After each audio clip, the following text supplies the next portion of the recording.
벨트신앙고백 제1조 유일하신 하나님에 관하여 우리는 하나님으로 불리는 유일하시며 단일 본질의 영적 존재를 마음으로 믿고 입으로 고백한다. 그분은 영원하시며 다 알 수 없으며 보이지 않으시며 불변하시고 무한하시고 전능하시고 완전히 지혜로우시며 정의로우시며 선하시며 모든 선이 넘쳐 흐르시는 원천이시다. 제2조 하나님의 인식에 관하여 우리는 하나님을 두 가지 방법으로 안다. 첫째는 우주의 창조와 유지와 통치를 통한 것인데 이 우주는 우리 눈앞에 있는 가장 훌륭한 책과 같고 그 안에 있는 크고 작은 많은 피조물들은 글자와 같아서 그것들을 통하여 사도 바울이 말한 대로 우리는 하나님의 영원한 능력과 신성과 같은 하나님에 관한 보이지 않는 것들을 분명하게 안다. 이 모든 것은 사람들에게 하나님을 확증하기에 충분하여 사람들이 하나님을 모른다고 변명할 수 없다. 둘째는 하나님은 그의 거룩하고 신성한 말씀으로 더 분명하고 충분히 우리에게 자기 자신을 알리신다. 즉 현세에 있어서 하나님의 영광과 우리의 구원에 관하여 우리에게 필요한 만큼 분명하고 충분하게 우리에게 알리신다. 제3조 성경에 관하여 우리는 하나님의 말씀이 사람의 뜻으로 전달된 것이 아니고 사도 베드로가 말한 대로 거룩한 사람들이 성령의 감동을 받은 대로 쓴 것이라고 믿는다. 하나님께서는 자기 자신의 손가락으로 율법의 두 돌판을 쓰셨다. 나중에 하나님은 우리의 구원을 위하여 자기의 종들 즉 선지자들과 사도들로 하여금 하나님이 계시된 말씀을 글로 쓰도록 맡기셨다.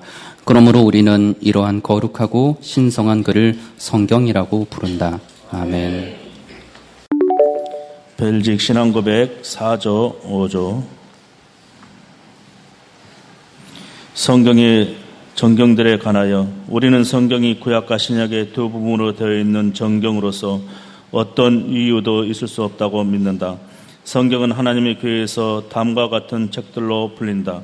구약 성경의 책들 모세오경 즉 창세기, 출애굽기, 레위기, 민수기, 신명기, 여호수아, 사사기, 룻기, 사무엘, 상하, 열왕기, 상하, 역대상, 역대하, 에스라, 느헤미야, 에스더, 욥기, 시편, 잠언, 전도서, 아가서, 네 대언자들 즉 이사야, 에레미야, 에가, 에스겔 및 다니엘, 그리고 12소 예언자들 즉 호세와 요엘, 아모스, 오바댜, 요나, 미가, 나훔, 하박국, 스바냐, 학개, 스가랴, 그리고 말라기. 신약 성경의 책들 사복음서들 즉 마태복음, 마가복음, 누가복음, 요한복음, 사도행전, 바울의 열세 편지들 즉 로마서, 고린도 전후서, 갈라디아서, 에베소서, 빌립보서, 골로새서, 데살로가니가 전후서, 디모데 전후서, 디도서, 빌레몬서, 히브리서, 다른 사도들의 일곱 편지들 즉 야고보서, 베드로 전후서, 요한 1, 2, 3서, 유다서, 사도 요한의 계시록이다. 제5조 성경의 권위에 관하여 우리는 이 모든 책들을 그리고 이 책들만이 우리의 신앙의 조정과 토대와 확인이 되는 거룩한 정경으로 믿는다. 이는 교회가 이 책들을 정경으로 받고 또 동의하였기 때문이 아니고 그 책들이 하나님께서 나온 것과 또 그 증거가 그 책들 자체 안에 들어있음을 성령이 우리 마음 안에서 증거하시기 때문이다. 또한 정경 안에서 예언된 것들은 전부 그대로 성취되고 있음을 눈먼 자들이라도 알 수 있다. 아멘. 벨직 신앙 고백 제6조와 제7조를 낭독하겠습니다. 우리는 이러한 성경을 외경과 구별한다. 즉 제3, 제4, 에스드라서, 토비트, 유딧, 지에서, 집에서, 바룩, 에스더 부록, 아자리아의 기도, 가마솥 속의 세 자녀의 노래, 수산나의 이야기, 벨과 용의 이야기, 므낫세의 기도, 마카베오 상하의 책들이 외경이다. 이 모든 외경들은 정경의 책들과 일치하는 내용에 관한 한 교회가 읽고 교훈을 얻을 수 있다. 그러나 그 외경들은 각 책의 증거에 있어서 우리의 신앙과 그리스도 교회의 어떤 핵심을 정확할 만한 힘과 권위를 얻기에는 거리가 먼 책들이다. 더구나 이 외경들이 정경의 권위를 저하시키는데 이용돼서는 안 된다. 제7조 성경의 완전성에 관하여 우리는 성경이 하나님의 뜻을 충분히 담고 있으며 사람이 구원을 위하여 믿어야 할 모든 것을 그 안에 충분히 가르치고 있다고 믿는다. 하나님이 우리에게 요구하시는 예배의 전체 방식이 성경 안에 충분하게 기록되어 있다. 따라서 사도 바울이 그러나 우리가 혹 하늘로부터 온 천사라도 라고 말한 것처럼 비록 사도라 할지라도 누구든지 지금 성경이 우리에게 가르치는 것과 다르게 가르치는 것은 부당하다. 이는 하나님의 말씀에 어떤 것을 보태든지 혹은 거기서 어떤 것을 빼는 것이 금지되어 있기 때문이며 따라서 성경의 가르침은 모든 면에서 가장 완벽하고 완성된 것이 분명하다. 사람이 쓴 어떤 신성한 책이 있다 하더라도 그 가치에 있어서 성경과는 좋게 비교할 수 없다. 하나님의 진리는 지고하기 때문에 관례, 대중, 고전, 연륜, 전승, 회의들, 법령들 혹은 제도 등등의 가치와 비교할 수 없다. 왜냐하면 사람은 다 거짓과 더불어 스스로 속고 속이며 공허 그 자체보다도 더 공허하기 때문이다. 그러므로 우리는 사도들이 우리에게 다음과 같이 가르친 대로 그 어떤 것이든지 이 절대 무한 규칙과 조화되지 않는 것을 마음에 다하여 배격한다. 사랑하는 자들아, 영을 다 믿지 말고 오직 영들이 하나님께 속하였나 분별하라. 누구든지 이 교훈을 가지지 않고 너희에게 나아가거든 그를 집에 들이지도 말고 인사도 하지 말라. 그에게 인사하는 자는 그 악한 일에 참여하는 자임이니라. 아멘. 제8조 동일 신성에 서로 구별되는 삼위. 하나님의 말씀에 따라 우리는 단 한 분의 하나님을 믿는데 그분은 하나의 단일 신성을 가지신 삼위이시며 그 삼위는 서로 교환할 수 없는 특질에 따라서 성부, 성자 및 성령으로 실질적으로 참으로 그리고 영원히 구별된다. 성부는 보이는 것과 보이지 않는 모든 것의 원인이며 기원이며 시작이시다. 성자는 말씀이며 성부의 지혜이며 형상이시다. 성령은 성부와 성장에게서 나오시는 영원한 능력이시다. 그럼에도 불구하고 하나님은 이 구별에 의하여 셋으로 분리되지 않으니 성경이 우리에게 가르치는 바대로 성부, 성자 및 성령은 각각 자신의 인격적인 존재를 가지시며 그들은 각각의 특질에 의하여 구별된다. 그러나 이러한 모양으로 삼위는 단 한 분의 하나님이시다. 그리하여 성부는 성자가 아니며 성자는 성부가 아니며 또한 성령은 성부도 아니고 성자도 아니다.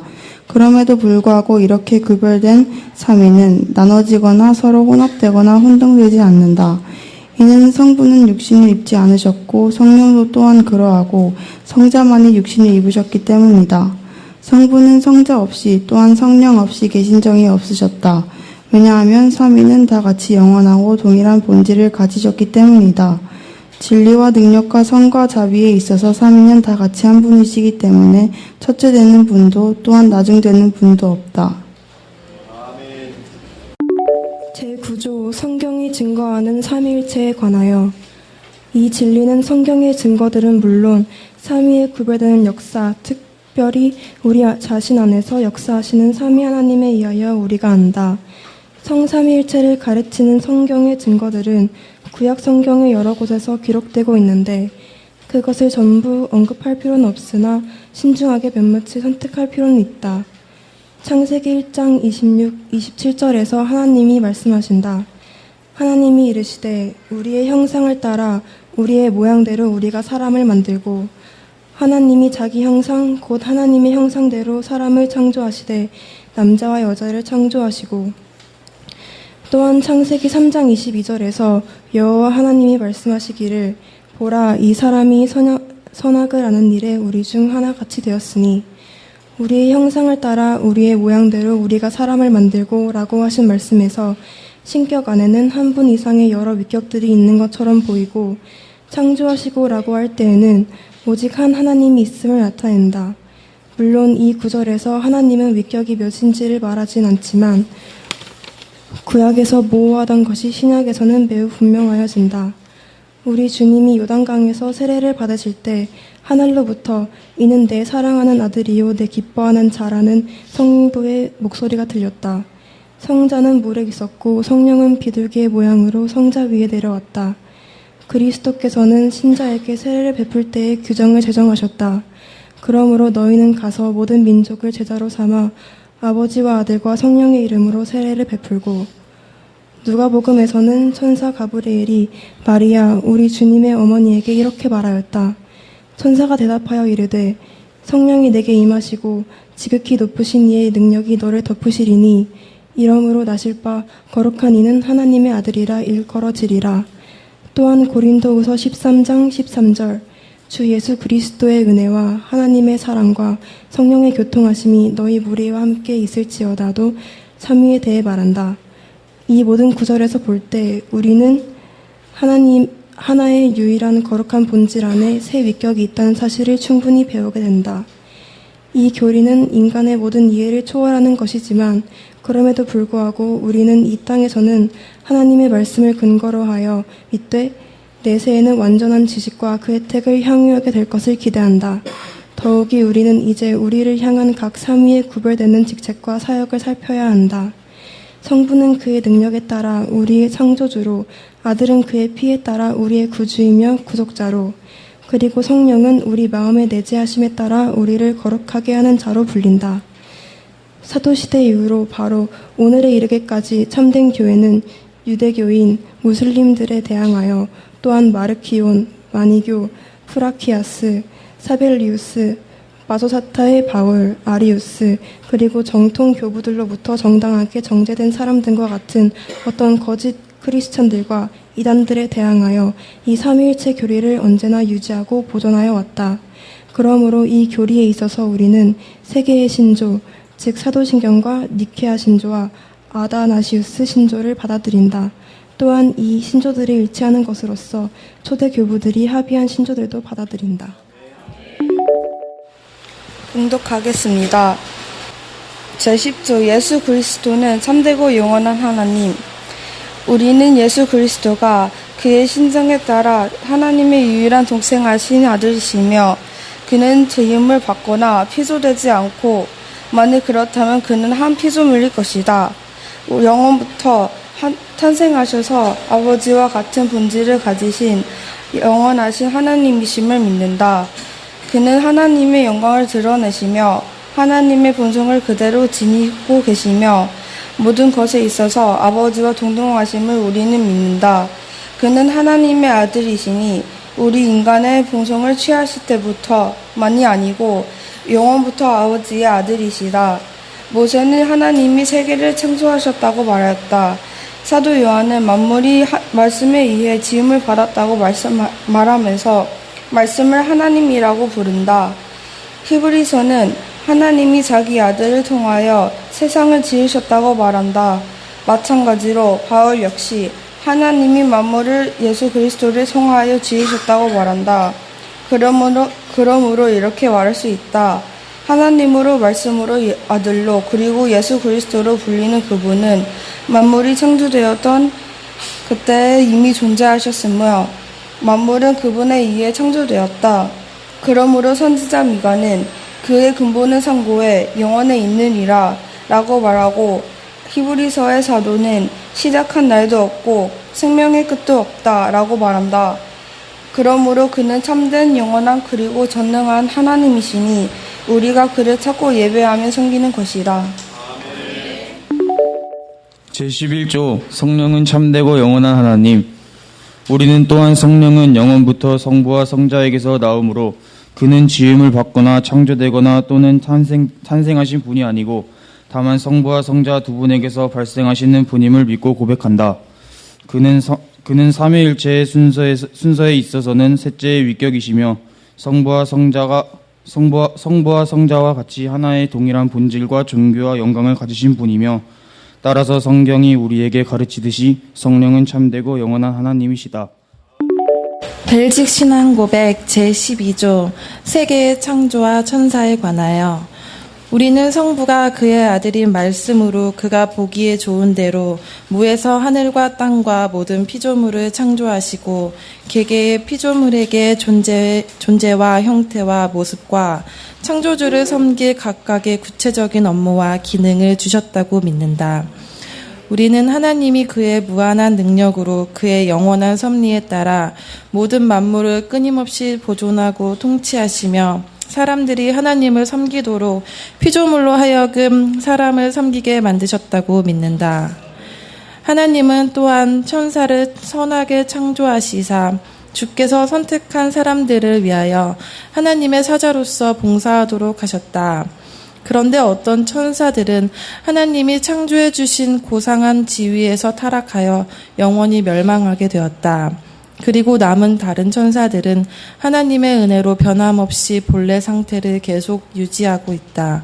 악마들과 악령들은 타락하여서 하나님과 모든 선한 것의 원수가 되었다. 그들은 온 힘을 다해 교회와 교회의 개개 회원을 유린하려고 지켜보며 또한 그들의 악한 계략으로 모든 것을 파괴하려는 살인자들처럼 행한다. 그리하여 그들은 자기 자신들의 악 때문에 영원한 정죄를 받아 날마다 무서운 고통을 기다리게 되었다. 그러므로 우리는 영물들과 천사들의 존재를 부인하는 사두개인파 사람들의 과오를 배격하고 혐오하며 또한 악마들은 피조된 존재가 아니라 독자적인 기원을 가진 존재라든지 또는 타락한 것이 아니라 원래부터 본성적으로 악한 존재들이라고 주장하는 마니교도들의 과오를 배격하고 혐오한다. 벨직 신앙 고백 제13조 하나님의 섭리에 관하여 우리는 이러한 선하신 하나님께서 만물을 창조하신 후 그것들을 저버리시거나 혹은 운명과 우연에 내버려 두지 않고 그분의 거룩한 뜻에 따라 만물을 지배하시고 다스림을 믿는다. 따라서 만물 가운데 그분의 지시 없이 발생할 수 있는 일은 아무것도 없다고 믿는다. 그러나 하나님은 죄의 창시자가 아니시며 또한 범행된 죄악에 대하여 책임을 져야 하는 분이 아님을 믿는다. 왜냐하면 그분의 능력과 선하심은 너무도 위대하고 측량할 수 없을 정도라서 악마와 악인들이 비록 불의하게 행할 때일지라도 그분은 가장 탁월하고 정의로운 방법으로 자기 일을 정하시고 실행하시기 때문이다. 또한 사람의 이해를 능가하는 그분의 활동에 대해서 우리는 우리의 능력이 허락하는 한도를 넘는 호기심을 가지고 질문하려 하지 않는다. 오직 우리는 최대의 겸손과 존경심을 가지고 우리에게 가리어진 하나님의 정의로운 심판을 찬양하며 우리의 피조물의 한계를 넘지 않고 그분의 말씀 안에서 우리에게 가르치신 것만을 알기 위하여 그리스도의 제자가 된 것으로 족하게 여긴다. 이 교의가 우리에게 말할 수 없는 위로를 주는데 그 까닭은 어떠한 일도 우리에게 우연히 닥치지 않고 오직 가장 은혜로운 하늘 아버지의 지시에 따라 발생하는 것임을 가르쳐주기 때문이다. 하나님은 아버지로서의 배려로서 우리를 지켜보시고 자기에게 속한 모든 피조물을 그분의 능력으로 지키시기 때문에 우리의 머리털 한 가닥도 왜냐하면 그 털 모두가 세워져 있기 때문에 또 참새 한 마리도 우리 아버지의 뜻이 아니면 땅에 떨어질 수 없다. 따라서 우리는 하나님을 참으로 완전하게 신뢰하는 가운데 참된 평안을 누릴 수 있다.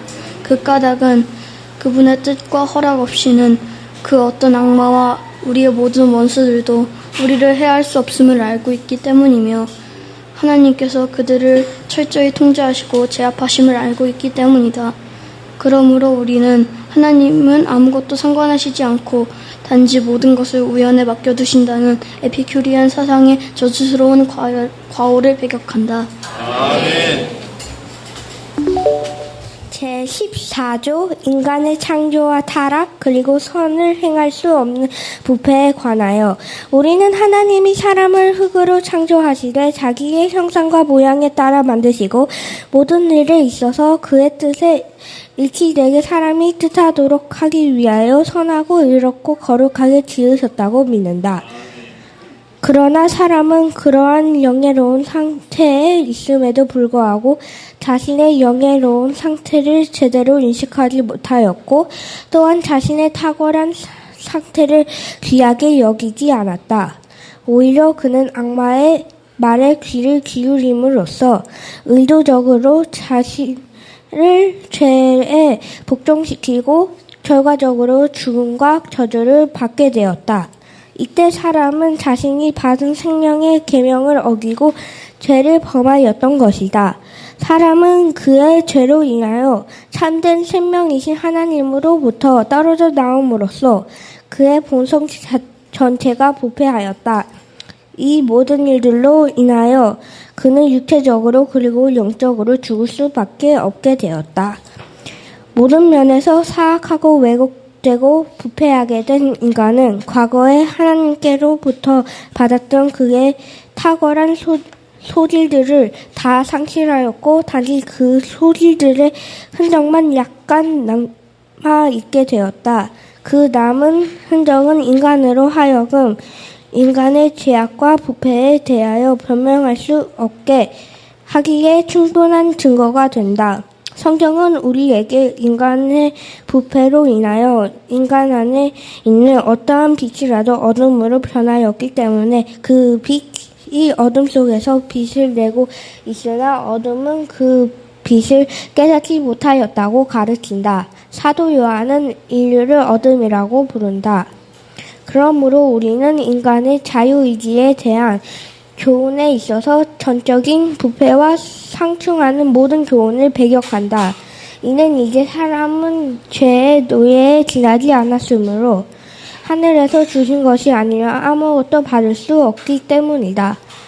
예수께서 말씀하시기를 나를 보내신 아버지께서 나에게 이끌어 주시지 않으면 아무도 내게 올 수 없다고 하셨으니 누가 스스로 어떤 선을 행할 수 있다고 감히 자랑할 수 있을까? 육의 생각은 하나님의 원수가 된다는 것을 안다면 누가 자신의 뜻을 영화롭게 할 수 있겠는가? 육에 속한 사람은 하나님의 성령의 선물들을 받지 않는다고 하는데 그렇다고 누가 자신의 지식을 자랑할 수 있을까? 요컨대 우리의 능함은 우리 자신에게서 나온 것이 아니라 오직 하나님께로부터 나온 것임을 깨달을 때 누가 감히 어떤 것을 자신의 것이라고 주장할 수 있겠는가? 그러므로 사도가 말한 것은 올바로 그리고 분명하고 확고하게 주장해야 한다. 그것은 하나님께서 자기의 선한 즐거움을 위해 우리가 뜻을 가지고 행동할 수 있도록 우리 안에서 일하신다는 사실이다. 이 생각과 뜻에 일치할 수 있는 생각과 뜻을 가질 수 없는 것이다. 이에 그리스도께서는 너희가 나를 떠나서는 아무것도 할 수 없으리라 꼭 우리에게 가르치셨다. 제15조 원죄에 관하여 우리는 아담의 불순종으로 인하여 원죄가 모든 인류에게 퍼졌다는 사실을 믿는다. 원죄는 인간의 속성 전체의 타락이며 또한 유아라 할지라도 모태 안에서 전면되는 유전적인 악이다. 원죄는 사람 안에서 모든 종류의 죄를 만들어내는 죄의 뿌리이다. 그러므로 원죄는 하나님 보시기에 매우 악하고 혐오스러운 것으로서 모든 인류를 정죄하시기에 충분하다. 원죄는 세례의식으로도 박멸되거나 제거될 수 없다. 왜냐하면 마치 물이 샘에서 솟아나듯이 죄가 이 통탄할 원천에서 끊임없이 솟아나기 때문이다. 하지만 이러한 모든 사실에도 불구하고 하나님의 자녀들은 하나님의 은혜와 자비에 의해 죄사함을 받기 때문에 원죄로 인하여 정죄에 이르지 않는다. 그렇다고 신자들은 죄 가운데서 평안하게 쉴 수 있다는 뜻은 아니다. 오히려 신자들은 원죄라는 부패를 의식하면서 이 사망의 몸에서 구원을 받고자 종종 탄식한다. 우리는 원죄는 단지 모방의 문제라고 주장하는 펠라기우스파의 과오를 배격한다. 벨직 신앙 고백하겠습니다. 제16조 선택에 관하여 우리는 우리의 최초의 사람이 범죄함으로 인하여 아담의 모든 후손이 멸망과 파멸로 떨어졌음을 믿는다. 이때 하나님은 여전히 자기 본연의 존재, 즉 자비롭고 공의로우신 분으로서 자기 자신을 드러내셨다. 하나님은 자비 가운데 사람들의 행위가 아니라 오직 자신의 영원하고 불변한 뜻과 선함에 따라 우리 주 예수 그리스도 안에서 선택한 사람들을 멸망에서 구출하고 보존하신다. 그 밖의 사람들에 대해서는 하나님의 공의 가운데 그들 스스로 택한 타락과 멸망 가운데 내버려 두신다. 아멘. 제17조 타락한 인간의 회복에 관하여 이처럼 사람이 스스로 육체적인 죽음 및 영적 죽음에 떨어져 완전한 비참에 이른 채 하느님으로부터 도망쳐 떨고 있는 것을 보신 은혜로우신 우리 하나님은 놀라운 지혜와 은혜 가운데 사람을 찾기 시작하심을 우리는 믿는다. 하나님은 사람에게 자기 아들을 주시겠다고 약속하심으로 이루하셨는데 그 아들은 여자에게서 나서 뱀의 머리를 깨뜨리고 사람을 회복하실 것이다. 제18조 예수 그리스도의 성 육신에 관하여 그러므로 우리는 하나님이 옛날에 조상들에게 거룩한 예언자의 입을 통하여 그분이 정하신 때에 자기의 독생자이신 영원한 아들을 이 세상에 보내실 것을 약속하시고 그 약속을 이루신 것을 믿는다. 그 아들은 종의 형상을 취하셔서 사람의 모양으로 태어나셨고 모든 연약함을 지닌 참된 인성을 취하셨으나 죄는 없으셨다. 그 이유는 그 아들은 사람의 방법이 아니고 성령의 능력으로 복된 동정녀 마리아의 태내에서 수태되었기 때문이다. 그는 다만 몸으로만 인성을 취하신 것이 아니고 참 사람이 되기 위하여 참된 인간의 영혼도 취하셨다. 그가 몸과 영혼을 다 구원하기 위하여 두 가지를 다 취할 필요가 있었던 까닭은 사람은 몸뿐만 아니라 영혼도 타락하였기 때문이다. 그러므로 우리는 그리스도가 그의 어머니의 몸을 취하신 것이 아니라고 주장하는 제세례파 신도들의 이단설을 반대하고 그리스도는 어린아이와 똑같은 몸과 피를 공유하셨다고 믿는다. 즉 그는 육신으로는 다윗의 자손으로 나서 다윗의 그 씨로 태어나셨다. 그는 동정녀 마리아의 태의 열매이고 여자에게서 나셨고 다윗의 후손 이새의 뿌리에서 나셨고 유다의 지파이다.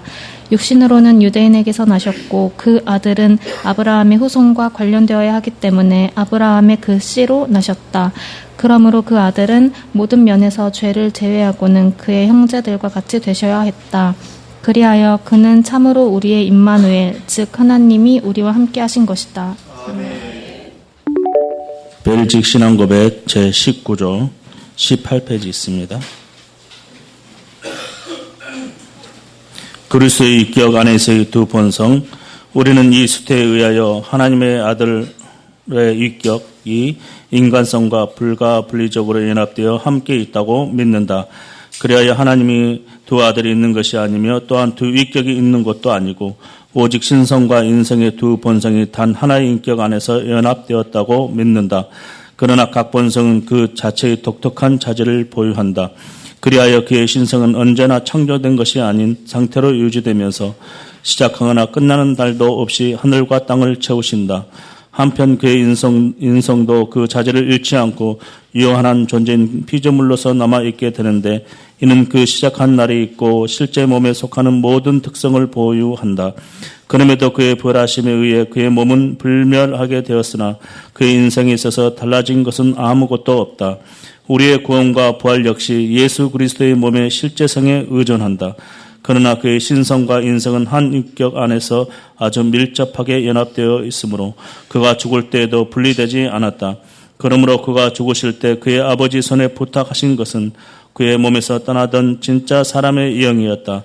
한편 그의 신성은 언제나 그의 인성과 연합하여 그가 무덤 속에 누워 있을 때에도 함께하였다.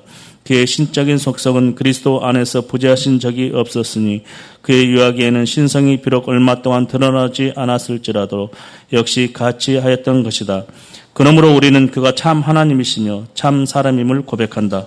즉 자기 힘으로 사망을 정복하신 참 하나님이시며 자기 육신의 연약함에 따라 우리를 위하여 대신 죽을 수 있던 참 사람이시다. 아멘. 신앙고백, 벨직 신앙고백 제20조 18페이지입니다. 그리스도 안에서 나타내신 하나님의 정의와 자비에 관하여 우리는 완전하게 자비하시고 공의로우신 하나님께서 그분의 아들을 보내시사 불순종을 저질렀던 인간의 본성과 똑같은 인성을 취하게 하시고 그 인성 안에서 가장 괴로운 고난과 죽음을 통하여 죄의 형벌을 짊어지게 하신 것을 믿는다. 그러므로 하나님은 자기 아들에게 우리의 불의를 지우시고 그 아들에게 자신의 공의를 나타내셨고 죄를 짓고 멸망할 수밖에 없는 우리에게는 하나님의 선하심과 자비를 쏟으셨다. 하나님은 가장 완전한 사랑으로부터 우리를 위하여 자기 아들을 죽음에 넘겨주시고 그를 통하여 우리가 불멸과 영생을 얻을 수 있도록 우리를 의롭게 하기 위하여 그 아들을 부활하게 하셨다. 제21조 우리의 대제사장이신 그리스도의 속죄에 관하여 우리는 예수 그리스도께서 멜기세덱의 반열을 따라 하나님의 맹세에 의하여 대제사장으로 임명되셨음을 믿는다.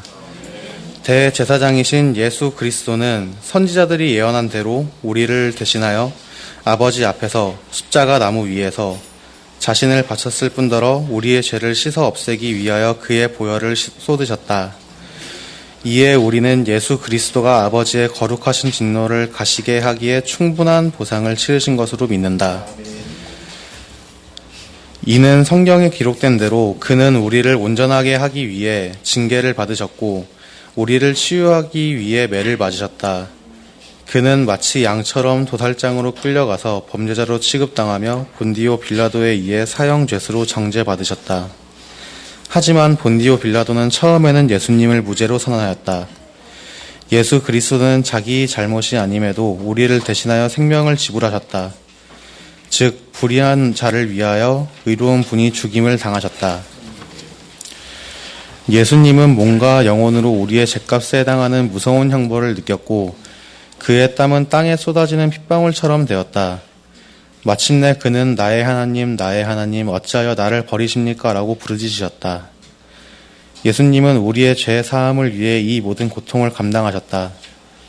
그러므로 우리는 사도 바울이 말한 대로 예수 그리스도와 그의 십자가에 못 박히신 것 외에는 자랑할 것이 없고 우리의 주 예수 그리스도를 아는 지식이 가장 고상함으로 인하여 모든 것을 해로 여긴다고 마땅히 말할 수 있다.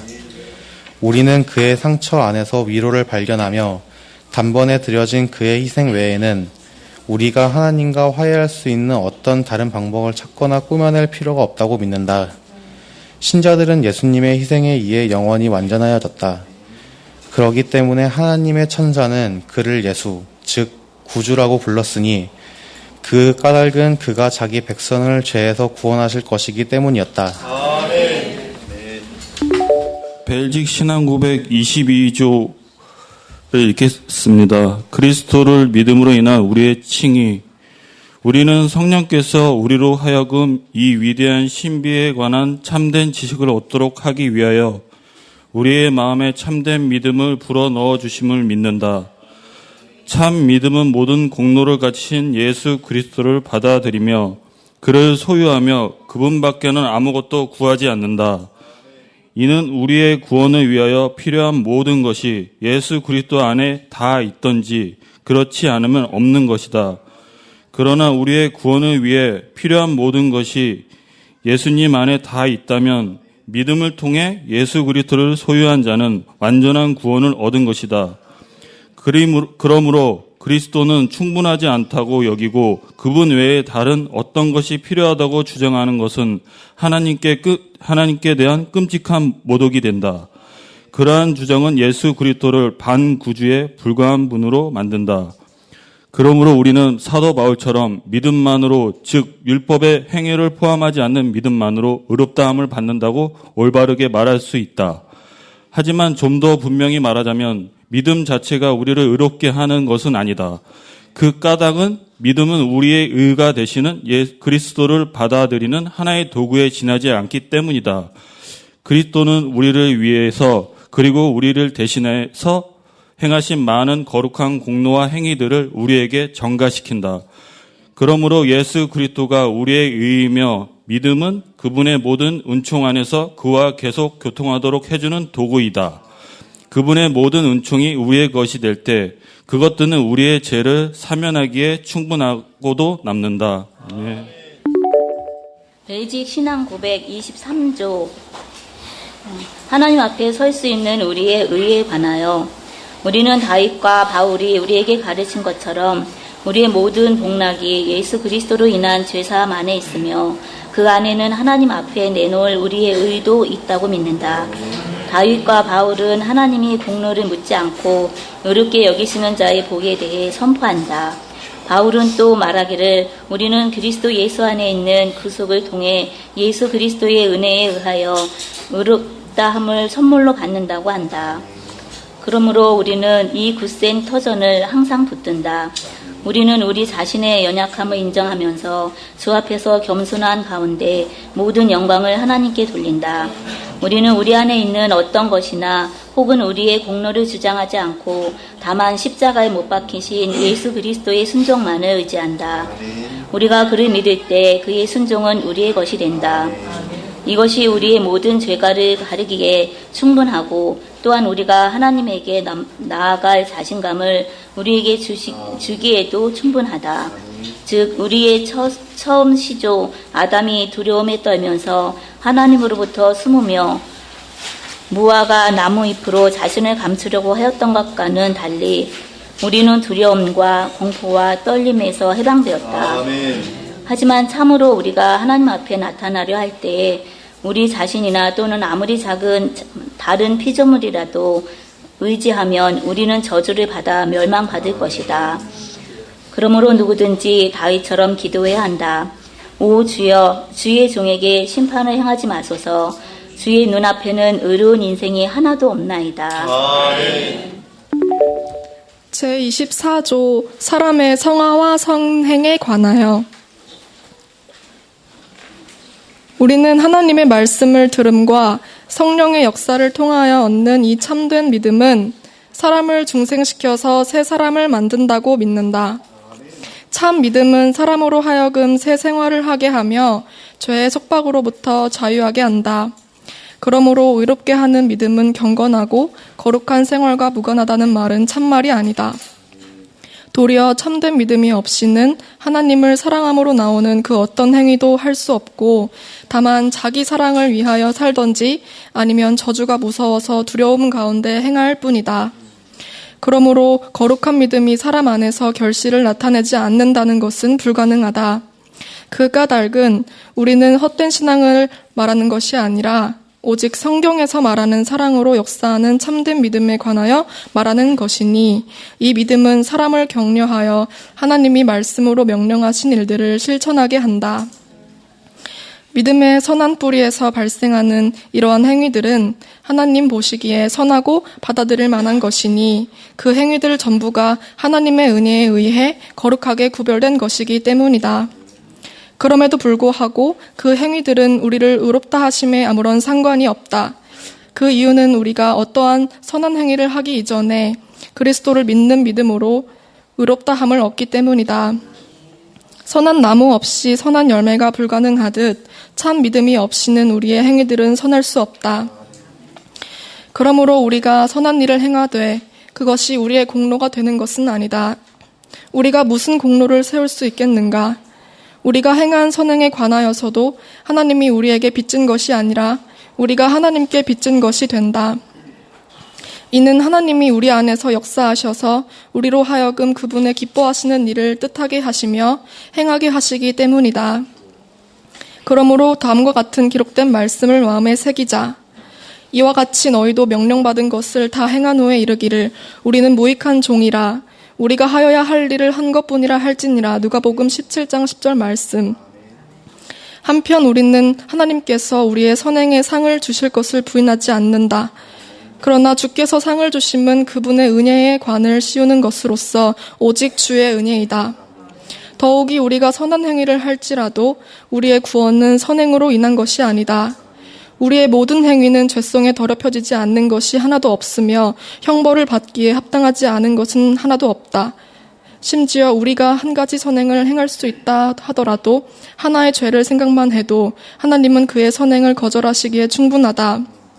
이때 우리의 빈약한 양심이 우리 구주의 고난과 죽음의 공로에 의지하지 않는다면 우리는 언제나 아무런 확신 없이 의심을 품고 좌우로 왔다 갔다 할 것이며 계속 가책으로 인해 고민하게 될 것이다. 네. 벨직 신앙고백 제25조 율법의 완성이신 그리스도에 대하여. 우리는 율법의 의식과 표상들이 그리스도가 오신 이후로 폐지된 것과 또 구약의 모든 그림자가 그리스도 안에서 성취된 것을 믿는다. 그러므로 율법의 의식과 표상을 사용하는 것은 그리스도인들 사이에서 폐지되어야 한다. 하지만 우리를 위해 그것들이 지니고 있던 진리와 실체는 율법을 완성시키신 예수 그리스도 안에 그대로 남아있다. 한편 우리는 율법과 예언서의 증거들을 사용하여 복음의 교리를 확신하며 또한 하나님의 뜻과 그분의 영광을 위하여 어떻게 품위 있게 살 수 있는지 알 수 있다. 아멘. 제26조 그리스도의 중보에 관하여. 우리는 유일한 중보자이며 변호인이신 의로운 예수 그리스도를 통하지 않고는 하나님에게 나아갈 수 없음을 믿는다. 그는 이 일을 위하여 사람이 되어 그의 육격 안에서 신성과 인성이 연합되었고, 따라서 우리 사람들은 그리스도 안에서 거룩하신 주제께 접근할 수 있게 되었다. 이에 우리가 하나님 아버지께 나아가는 것을 막을 수 있는 것이 없다. 하지만 성부께서 자기와 우리 사이에 임명하신 이 중보자는 그의 위대함으로 우리를 위협하지 않으시고, 하나님은 우리가 우리의 허망한 상상에 따라 예수 그리스도 외에 다른 중보자를 찾도록 허락하지 않으신다. 왜냐하면 하늘이나 땅 위에서 예수 그리스도보다 우리를 더 사랑하는 피조물이 없기 때문이니, 그는 본래 하나님의 형상으로 계셨으나 우리를 위해 자신을 비우시고 사람과 종의 형상을 취하셔서 모든 면에서 그의 형제들과 같이 되셨다. 만일 우리가 다른 중보자를 찾는다면 우리가 원수일 때라도 우리를 위하여 자기 생명을 희생시킨 예수 그리스도보다 우리를 더 사랑하여 줄 중보자를 찾을 수 있겠는가? 만일 우리가 능력과 권세를 가진 자를 찾는다 할지라도 하나님 우편에 앉으시고 하늘과 땅의 모든 권세를 가지신 그분에 비할 수 있겠는가? 더욱이 누가 하나님이 사랑하시는 친하늘보다 더 신속하게 우리의 기도를 들어줄 것인가? 그러므로 카톨릭의 성인 호칭 기도 관습은 그리스도의 중보에 대한 믿음의 부족에서 나온 관습으로서 성인들이 원하는 바도 아니며 또한 그들을 영화롭게 하는 것도 아니다. 도리어 그들의 영광을 깎아내리는 관습이다.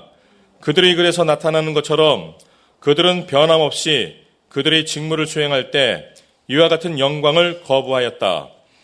우리는 우리를 사랑하시는 하나님의 아들 덕분에 하나님께 담대히 기도한다. 이는 우리가 우리의 가치를 고려하여 하나님에게 기도를 드리는 것을 의미하지 않고 오직 주 예수 그리스도의 탁월하심과 공로에 의지하기 때문이니 그의 의로움이 믿음으로 우리의 것이 되는 것이다.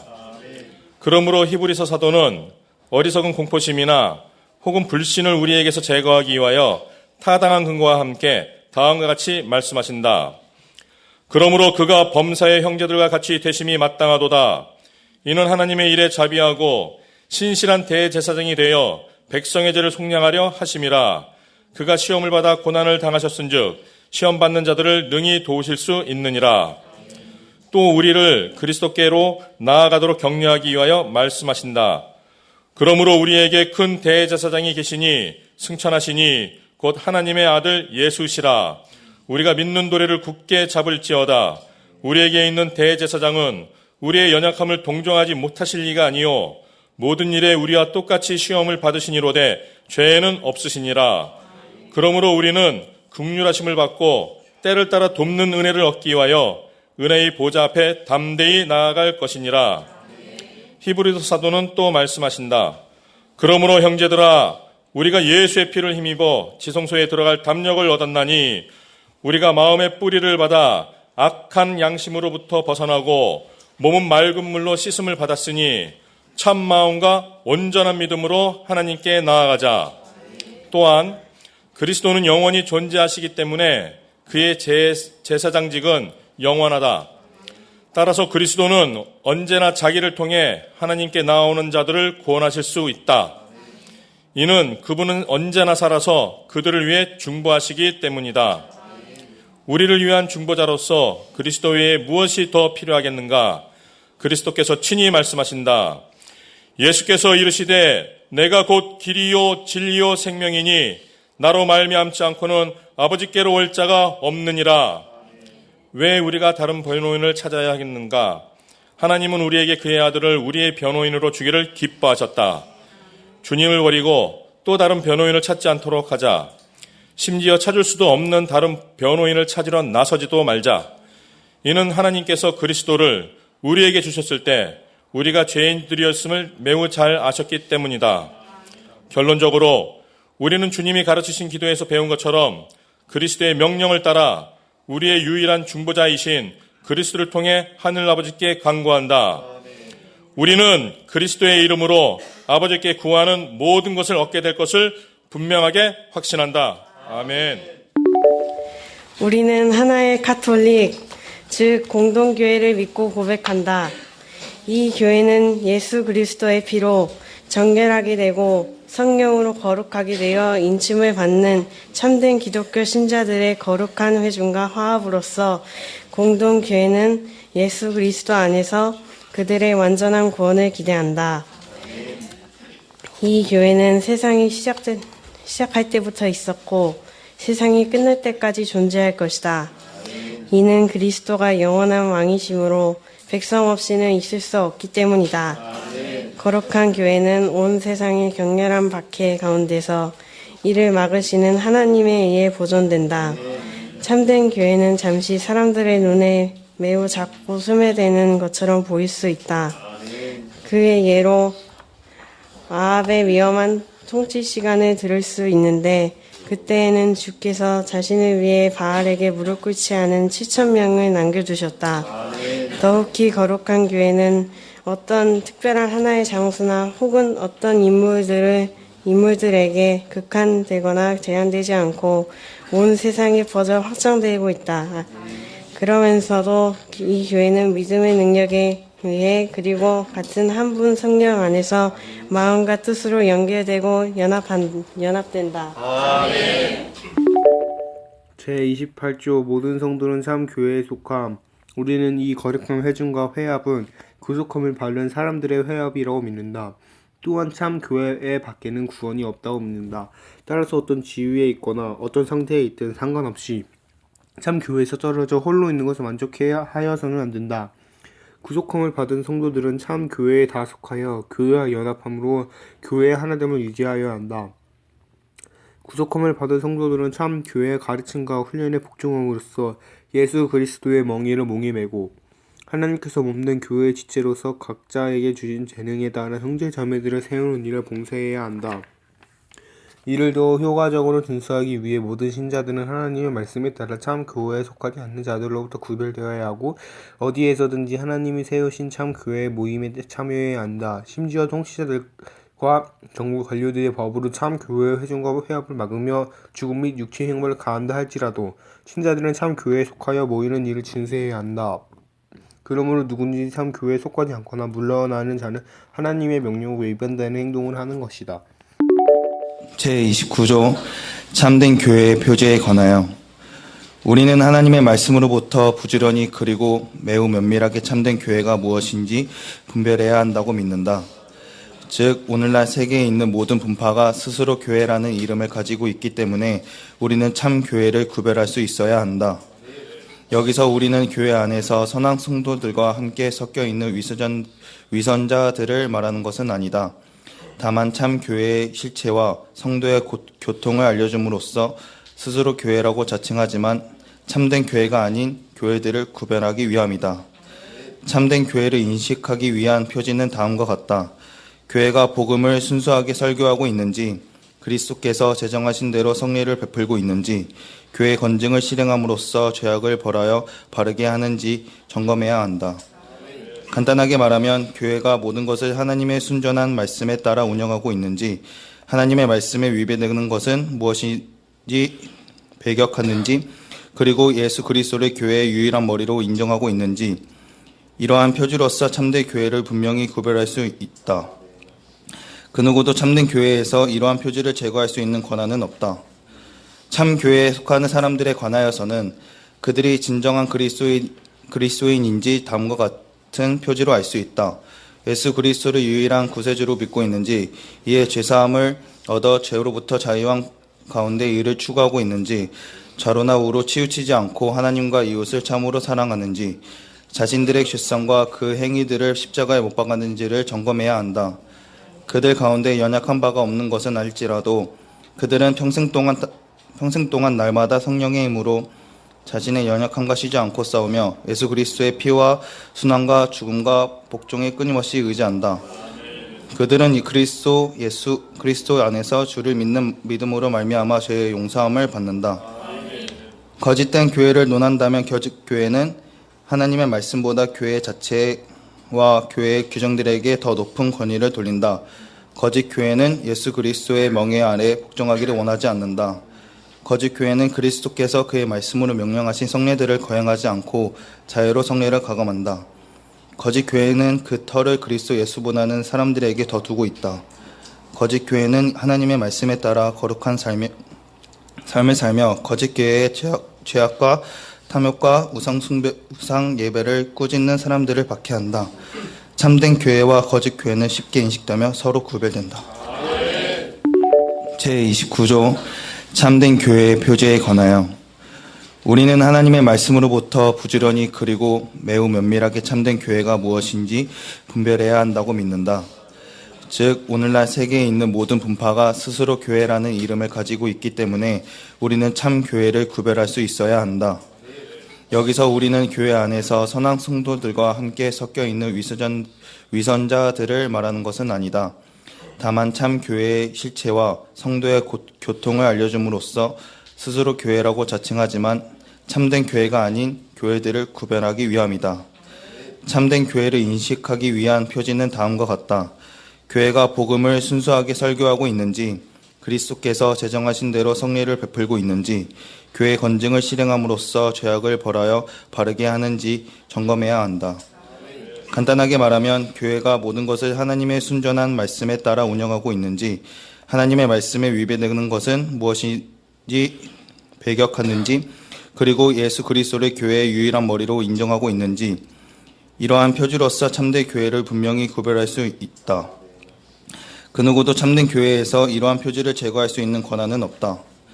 참 교회에 속하는 사람들에 관하여서는 그들이 진정한 그리스도인인지 다음과 같은 표지로 알 수 있다. 예수 그리스도를 유일한 구세주로 믿고 있는지, 이에 죄사함을 얻어 죄로부터 자유한 가운데 이를 추구하고 있는지, 좌로나 우로 치우치지 않고 하나님과 이웃을 참으로 사랑하는지, 자신들의 죄성과 그 행위들을 십자가에 못 박았는지를 점검해야 한다. 그들 가운데 연약한 바가 없는 것은 알지라도 그들은 평생 동안 날마다 성령의 힘으로 자신의 연약함과 쉬지 않고 싸우며 예수 그리스도의 피와 순환과 죽음과 복종에 끊임없이 의지한다.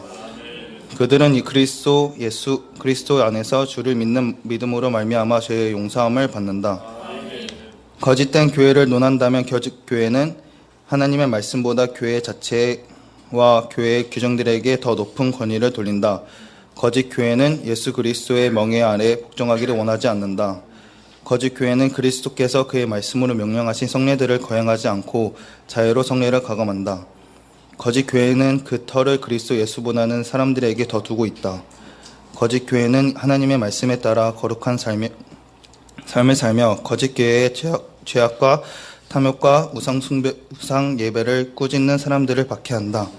참된 교회와 거짓 교회는 쉽게 인식되며 서로 구별된다. 제30조 교회의 행정에 관하여 우리는 이 참된 교회는 우리 주께서 주의 말씀 안에서 우리에게 가르치신 영적인 질서에 따라 통치되어야 한다고 믿는다.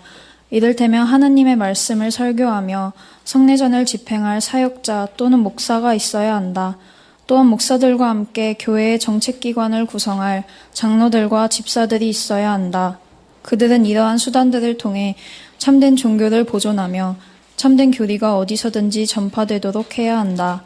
또한 범죄자들이 영적인 방법으로 징계를 받아 근신하도록 해야 한다. 또한 가난한 사람들과 고난을 당하는 사람들이 그들의 필요에 따라 도움과 위로를 받아야 한다. 이러한 방법으로 교회 안에서 질서가 잡히고 모든 것이 정상적이면 그때에는 사도 바울이 디모데에게 지시한 규칙에 따라 신실한 사람들을 택하여 세우도록 한다. 아멘.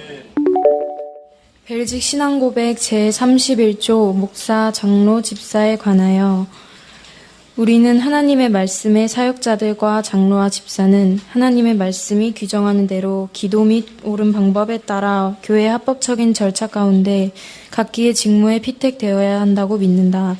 그러므로 이를 위해 모든 교인들은 부당한 수단을 취하지 않도록 주의해야 한다. 각 교인은 자신이 주께로부터 부름을 받았다는 분명한 증거 및 확신이 있을 때까지는 주께서 부르실 때까지 기다려야 한다. 말씀의 사역자들은 모든 교회의 유일하신 총강독이며 교회의 머리이신 예수 그리스도의 종으로서 그들이 어느 곳에 있든지 동등한 권력과 권위를 가진다. 하나님의 이 거룩한 규정이 침해되거나 또는 거절되지 않도록 우리는 모든 사람들이 말씀의 사역자 및 교회의 장로들을 특별하게 존경할 것을 선언한다. 이는 그들이 맡은 사역 때문이다. 따라서 모든 교인들은 불평이나 말다툼이 없이 가능한 그들과 화평하게 지내야 한다. 제32조 교회의 질서와 기강에 관하여 우리는 교회 지도자들이 교회를 유지하기 위해 어떤 규정을 만드는 일은 유익하며 선하다고 믿는다. 하지만 그들은 언제나 우리의 유일한 주이신 그리스도께서 명하신 것에서 벗어나지 않도록 주의해야 한다. 그러므로 우리는 하나님을 예배하는 일에 있어서 사람이 만들어낸 어떠한 착상과 법칙이 도입되는 것을 거절한다. 그러한 인본주의적인 법칙들은 어떻게든 사람의 양심을 구속하고 강요하도록 되어 있다. 우리는 오직 하나님께 순종하는 차원에서 성도의 조화와 하나됨을 보존하고 장려하며 모든 규정을 지킨다. 이를 위해 교회는 하나님의 말씀에 따라 치리와 출교를 시행하여야 한다. 아멘. 제33조 성례전에 관하여 우리는 우리의 자비로운 하나님이 우리의 연약함과 결점을 보시고 이를 돕기 위하여 우리를 위하여 성례전을 제정하셨음을 믿는다. 성례전은 그분의 약속의 징표이며 우리를 향한 그의 선의와 은혜에 대한 맹세이다. 하나님은 우리의 신앙을 지키며 붙들어주기 위해 성례전을 제정하셨다. 하나님은 복음의 말씀에 성례전을 더하셨는데 이는 그분의 말씀 가운데 우리에게 선포되는 것이 무엇인지 또한 주께서 우리 마음 안에서 행하시는 일이 무엇인지 우리의 외적인 감각에 더욱 분명하게 제시하기 위함이다. 따라서 주께서는 성례전을 통해 우리에게 부여하신 구원을 확증하여 주신다. 성례전은 신자의 내면과 보이지 않는 부분을 볼 수 있도록 하는 증표와 보증으로서 하나님은 성례전을 수단으로 하여 성령의 능력을 통하여 우리 안에 역사하신다. 그러므로 성례전의 증표는 공허하거나 무의미한 것이 아니며 속이는 것이 아니다. 성례전이 제시하는 참된 진리는 예수 그리스도이며 따라서 그분 없이는 성례전은 아무런 의미가 없게 된다. 더욱이 우리는 우리의 주인 되시는 예수 그리스도께서 우리를 위해 제정하신 성례전의 수를 만족하게 생각하니 그것은 세례의 성례와 예수 그리스도의 거룩한 만찬 이렇게 단 두 가지뿐이다. 아멘. 34조 세례에 관하여 우리는 율법이 완성이 되시는 예수 그리스도께서 자기의 피를 흘림으로써 사람들의 죄의 속량 및 제사함의 상징으로 삼았던 모든 동물들의 피 흘림이 끝마치게 된 것을 믿고 고백한다. 그리스도 예수께서는 피를 흘리던 할례를 철폐하시고 그 대신 세례의 성례전을 제정하셨다. 우리는 세례를 통해 하나님의 교회에 받아들여지고 다른 모든 사람들과 거짓 종교들로부터 구별되어 전적으로 하나님께 속하게 된다. 또한 하나님의 표와 깃발을 지니게 되는데 이는 하나님이 영원토록 우리의 하나님이며 은혜로운 아버지이심을 우리에게 증거한다. 그러므로 이러한 이유 때문에 하나님은 자기에게 속한 모든 사람이 성부와 성자와 성령의 이름으로 순수한 물로 세례받을 것을 명하셨다. 세례가 우리에게 상징하여 주는 것은 세례를 받는 사람의 몸에 물이 뿌려지면 마치 물이 몸의 때를 씻겨 없애버리듯이 그리스도의 피가 성령에 의해 세례받는 사람의 영혼에 내적으로 뿌려져서 영혼을 깨끗하게 하는 것이다. 즉 그리스도의 보혈은 성령에 의해 우리의 영혼을 죄로부터 씻어 정결하게 하고 또한 우리를 거듭나게 하여 진노의 자식에서 하나님의 자녀가 되게 한다. 이러한 결과는 외부적인 물에 의한 것이 아니고 다만 하나님의 아들의 고귀한 핏부림으로 나타내는 효과이다.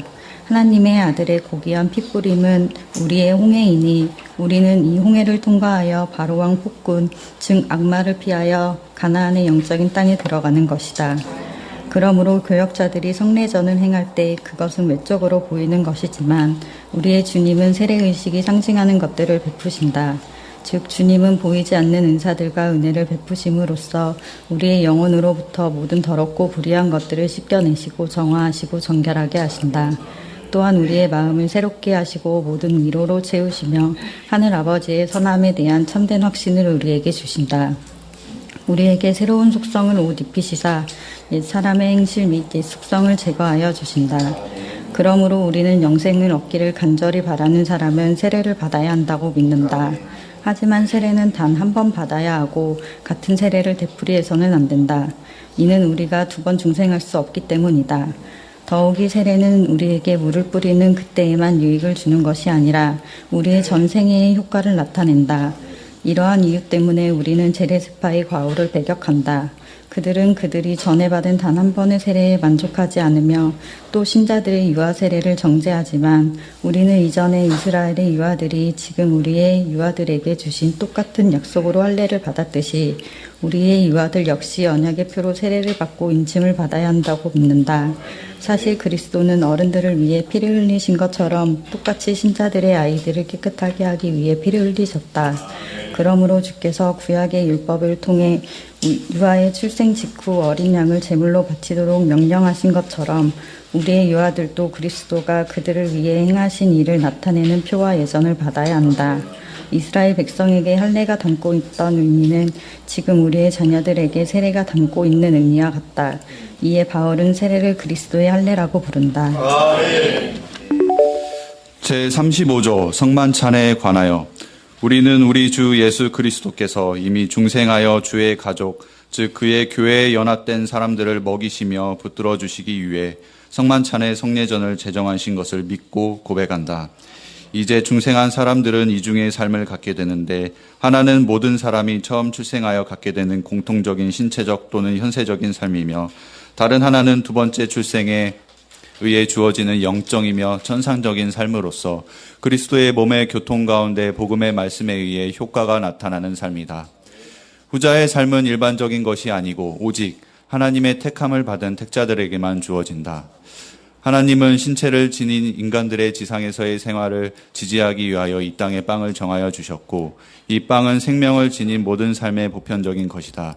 그러나 하나님은 신자들이 영위하는 영적이며 천상적인 생활을 지지하기 위하여 하늘에서 내려온 산떡, 즉 예수 그리스도를 보내셨으니 신자들이 그를 먹을 때, 즉 성령 안에서 믿음으로 그를 받아들일 때 예수 그리스도는 그들의 영적인 삶을 풍부하게 하시며 강화하신다.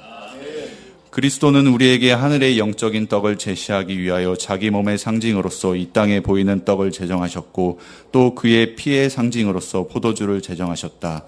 이로써 우리가 손으로 떡과 음료를 받아 입으로 먹고 마심으로 신체적인 삶이 유지되듯이 믿음으로 우리의 영혼의 손과 입이 우리의 유일한 구주이신 그리스도의 참 몸과 피를 먹고 마시면 우리의 영혼은 힘을 얻어 영적인 삶을 유지하게 된다.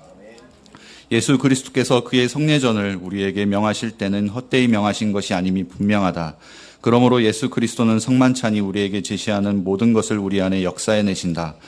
우리는 하나님의 성령에 감추어지는 활동을 헤아릴 수 없기에 이 일이 어떤 식으로 이루어지는지 이해할 수 없다. 그러므로 우리가 성만찬을 먹고 마시면서 이는 그리스도의 참된 몸과 참된 피라고 말할지라도 잘못된 것은 아니다. 하지만 우리가 성만찬을 먹는 방식은 신체 입이 아니라 믿음에 의해 영으로 먹는 것이다. 그리하여 예수 그리스도는 언제나 하늘에서 그의 하나님 아버지의 우편에 앉아 계시지만 여전히 믿음에 의해 우리와 교통하심을 멈추지 않으신다. 성만찬은 영적인 식탁이며 거기서 그리스도는 자기의 모든 축복을 가지고 우리와 연합하시사 우리에게 은혜를 베푸신다. 한편 우리는 성만찬에서 주님과 즐거이 사귀며 그분의 고난과 죽음의 공덕을 누리게 된다. 주님은 우리에게 그의 몸을 먹게 함으로써 우리의 가난하고 메마른 영혼을 먹이시고 강화하시고 위로하시며 그의 피를 마시게 함으로써 우리의 영혼을 소생하게 하시며 새롭게 하신다. 성례전들은 그것들이 상징하는 것과 연결되지만 성례전에 참여하는 모든 사람이 상징되는 실제를 다 받게 되는 것은 아니다. 악한 자는 실은 성례전을 받으면서 정죄를 받는 자리에 나가게 되는데 이는 성례전의 진리를 받아들이지 않기 때문이다. 가룟 유다와 마법사 시몬이 둘 다 성찬을 받았으나 실은 성례전이 상징하는 그리스도를 받지는 않았다. 그리스도는 오직 신자들과만 교통하신다. 마지막으로 우리는 이 거룩한 만찬을 감사하는 마음과 경외하는 자세로 하나님의 백성의 모임 가운데 받아야 한다. 우리는 다 같이 우리 구주 예수 그리스도의 죽음을 감사함으로 기념하며 우리의 믿음과 기독교 신앙을 고백해야 한다. 그러므로 그 누구라도 신중하게 자신을 점검함이 없이 성만찬에 임해서는 안 된다. 이는 성찬의 떡과 잔을 잘못 먹고 마시면 스스로 심판을 자초하는 것이기 때문이다. 요약하면 우리는 성만찬에 참여함으로 하나님의 은혜에 감격하여 하나님과 우리의 이웃을 향해 열렬한 사랑을 품게 된다. 그러므로 우리는 주께서 제정하신 성례전에 인간들이 첨가하거나 혼합시킨 모든 예식과 저주받을 새로운 의식들을 성례전을 더럽히는 모독으로 여기며 배격한다. 우리는 그리스도와 사도들이 우리에게 가르치신 제도로 만족해야 하며 성례전들에 대하여 그들이 말씀하신 그대로 우리도 말해야 한다. 제36조 관공리에 관하여 우리는 인류의 타락 때문에 우리의 은혜로운 하나님께서 왕과 군주와 관리들을 세우셔서 이 세계가 법률과 정책에 의해 다스려지기를 원하신다고 믿는다. 이는 사람들의 방종을 막으시고 사회의 모든 것이 질서 가운데 운영되게 하려 함이다. 이 목적을 위하여 하나님은 정부에게 칼을 주셨으니 이는 악행자들을 벌하며 선행자를 보호하고 보상하기 위함이다. 악을 막고 선을 지지하는 그들의 직책은 단지 사회 질서를 유지하기 위한 것만이 아니라 교회 및 교회 사역을 보호함으로써 그리스도의 나라가 이 땅에 임하고 복음의 말씀이 온 세상에 전파하도록 하기 위함이다. 이는 하나님께서 그분의 말씀을 통해 요구하시는 것처럼 모든 사람에게 존귀와 예배를 받기 위함이다. 더욱이 모든 사람은 지위나 신분이나 조건과 상관없이 집정관들에게 복종해야 하고 정부의 세금을 바치며 그들을 존경해야 한다. 하나님의 말씀에 거슬리는 것이 아니면 모든 일에 있어서 그들에게 복종해야 한다. 우리는 기도할 때 그들을 위해 기도해야 한다. 즉 하나님께서 집정관들을 모든 면에서 인도하시사 우리가 조용하고 평화로운 삶 가운데 모든 부분에서 경건하고 바람직한 삶을 영위할 수 있도록 기도해야 한다. 그러므로 우리는 정부를 대적하는 세례파들과 그 밖의 반항적인 사람들 또한 높은 권세와 집정관들을 항상 배격하면서 사회의 공의를 파괴하고 물질의 동등 소유를 주장하고 하나님의 사람들을 위하여 제정하신 선한 질서를 혼란시키는 사람들을 정죄하며 혐오한다. 아멘. 벨직 신앙 고백 제37조 최후 심판에 관하여 마지막으로 우리는 하나님의 말씀에 따라 주께서 정하신 때가 오면 택함을 받은 자가 다 차게 되면서 우리 주 예수 그리스도께서 하늘로 승천하셨을 때와 같이 크신 영광과 권세 가운데 육신을 가지고 눈에 보이게 하늘로부터 오실 것이다. 예수 그리스도는 죽은 자와 산 자의 심판을 선포하실 것이며 이 오랜 세상을 깨끗하게 하기 위해 불로 태우실 것이다. 그때의 모든 사람들, 즉 세상 처음부터 마지막까지 이 땅에 태어났던 모든 남자, 여자, 아이들이 천사장의 부름 및 하나님의 나팔 소리를 듣고 대심판관 앞에 나타나 각각 서게 될 것이다. 나팔 소리가 날 때 그 이전에 죽었던 자들은 그들의 몸이 땅에서 일어나 그들의 영혼과 다시 연합하게 되면서 다시 땅에서 살 때처럼 다시 살게 될 것이다. 한편 나팔 소리가 날 때 이 땅에 살아있는 자들은 다른 이들처럼 죽음을 지나지 않고 순식간에 그들의 썩을 몸이 썩지 않을 몸으로 변화할 것이다. 그 후 책들이 펼쳐지고 죽은 자들이 이 세상에서 행한 대로 선악간의 재판을 받게 될 것이다. 참으로 모든 사람들이 이 세상에서 한갓 농담 및 오락으로 간주되던 자기들의 쓸데없는 말에 관하여 일일이 책임져야 할 것이다. 사람들의 모든 비밀과 허위가 모든 사람 앞에 공개될 것이다. 그때 그 재판은 악한 자와 불신자들에게는 끔찍하고 무서운 것이겠지만 의인과 택자들에게는 큰 기쁨이요 위로가 될 것이다. 이는 그때 그들의 구속이 완전하게 성취될 것이고 또한 그들의 수고와 고난에 따른 열매를 거두게 될 것이기 때문이다. 그들의 결백이 모든 사람 앞에 알려질 것이며 반면 세상에서 그들을 박해하고 압박하고 괴롭혔던 악인들은 하나님의 무서운 보복을 받게 될 것이다. 또한 악인들은 자기들의 양심의 증거에 의하여 고발될 것이다. 그들 역시 불멸하겠지만 악마와 그의 천사들을 위하여 준비된 영원한 불못으로 들어가 고통받게 될 것이다. 그러나 반대로 택함을 받은 신실한 사람들은 영광과 영예의 면류관을 쓰게 될 것이다. 하나님의 아들이 그의 아버지 하나님과 그의 택하신 천사들 앞에서 그들의 이름을 밝힐 것이다. 그러면 하나님께서는 그들의 눈에서 모든 눈물을 씻겨주실 것이다. 이 세상에서 현재 많은 재판관들과 집정관들에 의해 이단 및 악한 자로 정죄된 사건들이 그때에는 하나님의 아들을 위한 충성스러운 사건으로 알려질 것이다. 그리고 주께서는 사람이 가히 상상조차 할 수 없었던 그러한 은혜로운 보답으로 위대한 영광을 준비하셔서 그들에게 베푸실 것이다. 그러므로 우리는 우리 주 예수 그리스도 안에 있는 하나님의 약속들을 충만하게 누릴 수 있는 그 위대한 날이 오기를 가장 간절한 마음으로 고대한다. 주 예수여 오시옵소서.